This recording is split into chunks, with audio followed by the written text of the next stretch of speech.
Bienvenue à la Maison de l'innovation sociale.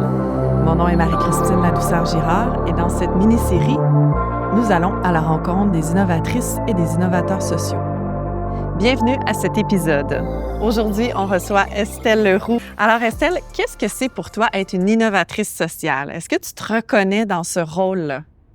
Ben oui, complètement, parce qu'en fait, moi, quand j'ai démarré Village Urbain, pour moi, c'était avant tout un projet immobilier qui était centré sur la communauté, avec vraiment un focus sur les gens. Donc, ça prend beaucoup de résilience et de créativité pour mener à bien ce type de projet.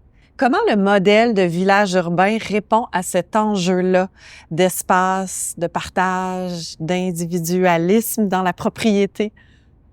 Ben en fait, c'est exactement à cet enjeu-là qu'on répond donc avec le cohabitat, parce que l'idée du cohabitat, c'est de venir mettre en partage des espaces, des équipements au sein des logements.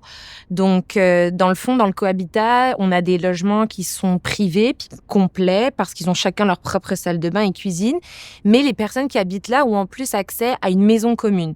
Cette maison commune, elle est partagée entre tous les voisins et voisines, puis on a à l'intérieur de cette maison commune, donc une grande cuisine, on peut se retrouver pour manger, pour cuisiner ensemble.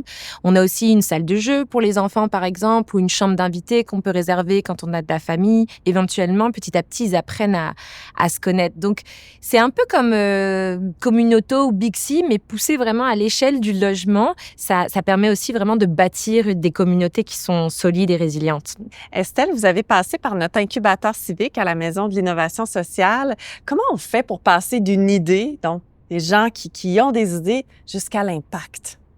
Ben, c'est une excellente question. Je pense que ce qui a été vraiment déterminant avec l'incubateur, ça a été de accorder du temps de qualité à une idée pour passer justement d'un concept, une idée à quelque chose de plus concret.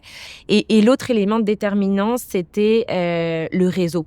Grâce à l'incubateur, notamment, on a été mis en contact avec plusieurs personnes qui nous ont aidés à faire cheminer cette idée, ce concept, qui nous ont introduit à d'autres personnes. Puis nous, c'est ça qui a vraiment été déterminant, en fait. Ça a été beaucoup les gens de qui on s'est entouré, les différents professionnels, les bailleurs de fonds, puis le réseau qu'on a réussi à construire autour de Village Urbain.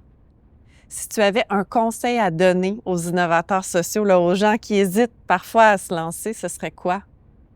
De s'entourer, de bien s'entourer de personnes de confiance, de personnes qui sont à la fois capables de rêver tout en restant les pieds sur terre. Parce que c'est pas tous les jours facile, il y a des hauts, il y a des bas aussi. Faire preuve de résilience quand on est bien entouré, c'est très important. Félicitations Estelle, puis merci de tracer la voie en innovation sociale. Merci.